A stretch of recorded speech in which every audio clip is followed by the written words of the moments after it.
नमस्कार दोस्तों, स्वागत है आपका हमारे YouTube चैनल एग्जामोफोबिया में। जैसा कि आपको पता है कि मैं धर्मेंद्र आपके लिए करंट अफेयर की डेली न्यूज़ लेके आता हूं। तो आज 4 दिसंबर के लिए मैं करंट कुछ छांटे हैं आपके आगामी एग्जाम के रिलेटेड, जरा उसे देखते हैं और उस करंट अफेयर के दौरान हम आपको उसकी बारीकियां भी बताएंगे और उनके महत्व के बारे में भी समझाएंगे। तो सबसे पहला आप देखिए, बोर्ड पे यहाँ मेंशन है, भारत में सर्वाधिक दुग्ध उत्पादक राज्य कौन सा है। तो भारत में एक लिस्ट जारी की गई है। आपको पता हो कि भारत में दुग्ध उत्पादन में भारत विश्व में कौन सा स्थान रखता है। सबसे पहली बात, भारत का दुग्ध उत्पादन में स्थान, भारत का स्थान कौन सा है विश्व में। विश्व के प्रोस्पेक्टस में अगर हम देखें तो भारत कैसा है, प्रथम रैंक है। कौन सी रैंक है, प्रथम रैंक है भारत की, ठीक है। और दूसरी बात, ये जो प्रथम रैंक है, कितना उत्पादन करता है भारत पूरे विश्व के दुग्ध उत्पादन का। तो भारत पूरे विश्व के दुग्ध उत्पादन का 23% अकेले उत्पादन करता है। कितना करता है, 23% अकेले उत्पादन करता है, ठीक है। अगर हम राज्य की बात करें, भारत में राज्य कौन सा राज्य सबसे ज्यादा उत्पादक है, तो भारत में अगर हम राज्य की बात करें तो भारत में जो राज्य है वो है आपका उत्तर प्रदेश। कौन सा राज्य बच्चों, उत्तर प्रदेश है, ठीक है। हमारे भारत के राज्यों में सबसे ज्यादा दुग्ध उत्पादन राज्य कौन सा है आपका, उत्तर प्रदेश है, ठीक। अब उत्तर प्रदेश का टोटल दुग्ध उत्पादन में कौन सा स्थान है, जरा इसके बारे में देख लें। टोटल दुग्ध उत्पादन में अकेले उत्तर प्रदेश पूरे भारत के दूध का कितने प्रतिशत पैदा करता है, 17%। कितने प्रतिशत, 17%, ठीक है बच्चों, ठीक। अब दुग्ध से रिलेटेड क्वेश्चन कौन कौन से आ सकते हैं, जरा इस पे देख लेते हैं। तो दूध के लिए सबसे यही है कि दुग्ध की माप कैसे करते हैं हम लोग, यानी उसकी क्वालिटी की, उसकी क्वालिटी की माप कैसे की जाती है। तो किस पैमाने का प्रयोग किया, किसका प्रयोग किया जाता है, लैक्टोमीटर का। किसका प्रयोग करते हैं, दूध की शुद्धता की जांच करने के लिए, ये लैक्टोमीटर का, शुद्धता की जांच करने के लिए। किसकी जांच करने के लिए, शुद्धता की जांच करने के लिए कि दूध हमारा कितना शुद्ध है, उसके बारे में किसके लिए जांच करते हैं, लैक्टोमीटर से जांच करते हैं, ठीक है। अगला जो है, अगर हम यहीं पे बात कर लें, टॉप 5 स्टेट के बारे में बात करें, 5 कंट्री के बारे में बात करें, भारत के अलावा कौन कौन से हैं, तो विश्व में भारत हो गया पहला स्थान, उसके बाद है यूएसए सेकंड पर, तीसरा चीन थर्ड पर, और फोर्थ पाकिस्तान है आपका, और फिफ्थ जिस पोजीशन में है वो है आपका ब्राजील। क्या है, ब्राजील, ठीक है बच्चों। यानी भारत पहला, यूएसए दूसरा, चाइना तीसरा, पाकिस्तान चौथा और ब्राजील पांचवा है, ठीक है। भारत में दुग्ध संरक्षण के लिए कहां पर एक संस्थान बनाया गया, तो करनाल में, यानी करनाल हरियाणा में एक संस्थान बनाया गया, ठीक। ये दुग्ध से रिलेटेड कुछ आपके फैक्ट थे, ठीक है। अब हम लोग अपने अगले टॉपिक पर चलते हैं। अगला जो टॉपिक है उसके पास, ठीक है, तो जरा उसके बारे में देख लेते हैं। तो अगला जो टॉपिक है वो है हमारा एडॉप्ट ए हेरिटेज योजना, ठीक है। तो ये एडॉप्ट अ हेरिटेज योजना क्या है, तो जैसे नाम से आपको लग रहा है एडॉप्ट करना, किसी हेरिटेज प्लेस को क्या करना है, एडॉप्ट करने के लिए जो योजना, जो पॉलिसी चलाई गई है उसके बारे में बताया गया है। चला देखते हैं इसमें क्या है। एडॉप्ट ए हेरिटेज योजना ये है आपकी कहां पे शुरू की गई है, उत्तर प्रदेश सरकार द्वारा शुरू की गई। किसके द्वारा बच्चों, उत्तर प्रदेश सरकार द्वारा शुरू की गई। अब इस योजना में है क्या, जरा इस पर विचार करें। तो इस योजना में ये है कि उत्तर प्रदेश के जितने भी हेरिटेज प्लेसेस हैं उनको क्या कर सकते हैं, उन्हें हम लोग एक्वायर कर सकते हैं, आप ले सकते हैं, और उसको अपने उसके संरक्षण की जिम्मेदारी और उसकी स्वच्छता की जिम्मेदारी और उसके रखरखाव की जिम्मेदारी आपकी हो जाएगी, ठीक है। तो ऐसे 10 कितने प्लेसेस, ऐसे 10 प्लेसेस को, हेरिटेज प्लेसेस को उत्तर प्रदेश सरकार ने हेरिटेज प्लेसेस के अंतर्गत एडॉप्शन के लिए लॉन्च किया है कि ऐसे कोई से 10 आप एडॉप्ट कर सकते हैं, ठीक है। कितने प्लेसेस हैं, 10 प्लेसेस हैं। अब इसमें आप क्या कर सकते हैं, कोई भी आप ऑर्डिनरी वहां पे बना सकते हैं, कोई भी इंफ्रास्ट्रक्चर कर सकते हैं ऑर्डिनरी अस्थायी रूप से। जैसे मान लो कोई आपने एक बैठने के लिए बना दिया, कोई छोटी सी आपने एक शॉप बना दी, तो उसकी स्वच्छता और पेयजल सुविधा वगैरह ये प्रोवाइड आप करा सकते हैं, ठीक है। और इसके अलावा कौन कौन से वो हैं, जरा उसके बारे में अगर हम बात करें तो देखते हैं। तो यहाँ पर हैं आपके आलमबाग भवन लखनऊ का आलमबाग भवन है। अगर यहाँ पे हम लिखने की बात करें तो लखनऊ का आलमबाग भवन है। मथुरा की बात करें आलमबाग भवन, ठीक है। लखनऊ में कौन सा है? आलमबाग भवन है। मथुरा में बात करें तो समेत पोतरा कुंड है। कौन सा है? समेत पोतरा कुंड। समेत पोतरा कुंड कहां पर है? ये समेत पोतरा कुंड आपका मथुरा में है। कहां पर है बच्चों? मथुरा में है, ठीक है।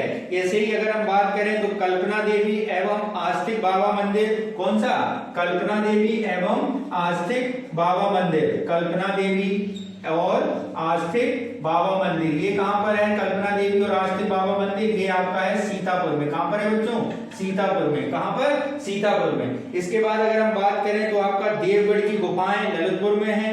राजा मंदिर गुप्तार घाट अयोध्या में है। लक्ष्मी मंदिर झांसी में है। टहरौली का किला झांसी में है, ठीक है। तो इस तरह टहरौली का किला हो गया, बाला बेहट का किला हो गया, दीघागढ़ी का किला हो गया और शिव मंदिर कैलाश बिठूर टेकत राय बिठूर में है, ठीक है। तो इस तरह से कुछ मैंने यहाँ पे नाम दिए हैं। बाकी आप देखना कि झांसी वाला किला है, झांसी का मंदिर है और ललितपुर के मंदिर हैं, ठीक है। और आपका देवगढ़ का मंदिर, बिठूर का, टेकतपुर का, बेटराय का मंदिर है, ठीक। तो कुछ ऐसे आपके 10 हेरिटेज प्लेस एडॉप्ट करने की पॉलिसी भारत उत्तर प्रदेश सरकार ने शुरू की है। ये क्या है? ये देखिए आप जरा, यूएनएससी की अध्यक्षता, यूएनएससी की अध्यक्षता। तो आपको पता हो कि भारत यूएनएससी का एक सदस्य है, यानी भारत यूएनएससी का यानी यूनाइटेड नेशन सिक्योरिटी काउंसिल। क्या है ये? यूनाइटेड नेशन सिक्योरिटी काउंसिल, सुरक्षा परिषद। तो जैसा कि आप लोग जानते हैं सुरक्षा परिषद में कितने सदस्य हैं? 15 सदस्य हैं। 5 आपके परमानेंट मेंबर हैं और 10 आपके टेम्परेरी मेंबर हैं। तो इन टेम्परेरी मेंबरों में ही हर 2 वर्ष में चेंज होते हैं। तो उस टेम्परेरी मेंबर के तौर पे भारत वहां पर अभी क्या है? सदस्य है। तो भारत को वहां पर अध्यक्षता बनाया गया है यूएनएससी काउंसिल का। किसका? यूएनओ की, यूएनएससी काउंसिल का क्या बनाया गया? अध्यक्ष बनाया गया। किसे बनाया गया? भारत को बनाया गया। किसे बनाया गया? भारत को। और भारत कैसा मेंबर है?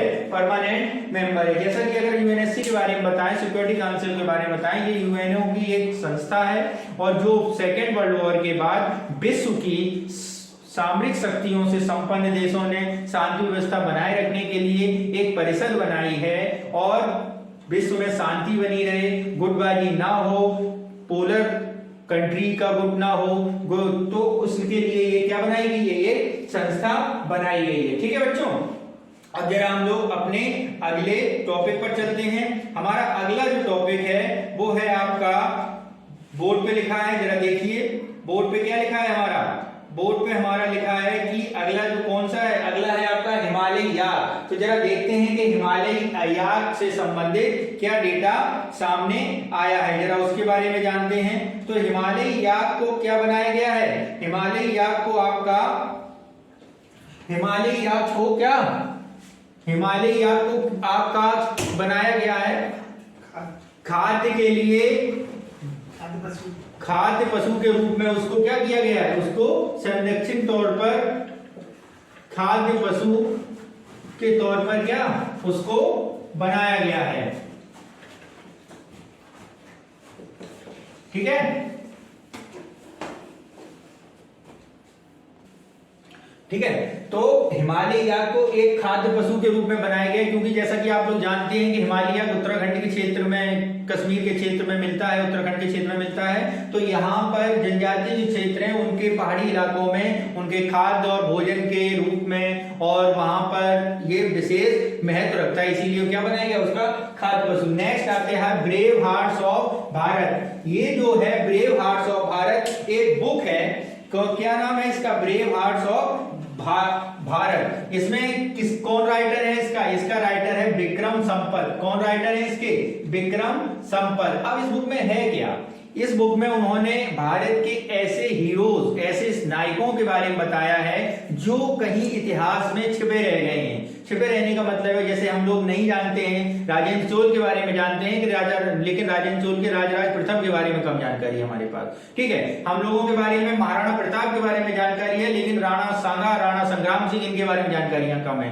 तो ऐसे इतिहास के वो नायक जिन्होंने भारतीय सभ्यता, भारतीय संस्कृति और भारतीय आत्मीयता की रक्षा के लिए और भारत की प्रसिद्धि को बहुत ऊपर तक ले गए हैं, इतिहास में एक अपना विशेष महत्व, एक स्थान रखते हैं। तो ऐसे कुछ खोए हुए नायकों के बारे में इसमें बताया गया, यानी भारतीय इतिहास के नायकों के बारे में इसमें बताया गया इस बुक में। तो ये हाल ही में बड़ी चर्चा की बुक रही है, नायकों के बारे में बताया गया, ऐतिहासिक नायकों के बारे में बताया गया। नेक्स्ट हमारा है स्वर धरोहर महोत्सव। क्या है हमारा? स्वर धरोहर महोत्सव। जरा इसके बारे में देखते हैं। स्वर धरोहर महोत्सव क्या है? स्वर धरोहर महोत्सव एक सम्मेलन है कला एवं साहित्य के रूप में। किसके रूप में? कला और साहित्य का एक सम्मेलन है। क्या होता है इस सम्मेलन में? इस सम्मेलन में एक भारत सरकार की संस्कृति मंत्रालय और एक कलंजलि नाम की एक क्या है हमारी एक एनजीओ है, उसके साथ मिलकर ये काम, ये स्वर धरोहर महोत्सव शुरू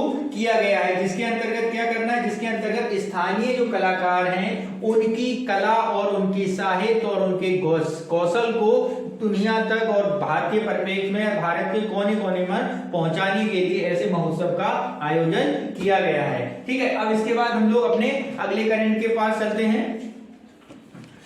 देखिए अब अगला हम चलते हैं हमारा वन डिस्ट्रिक्ट वन खेल। ठीक है, ODOS योजना किस राज्य ने शुरू की है? तो जैसा कि आप लोग जानते हैं ODOP किस राज्य की थी, उसी से याद करते हैं। ODOP किसकी थी?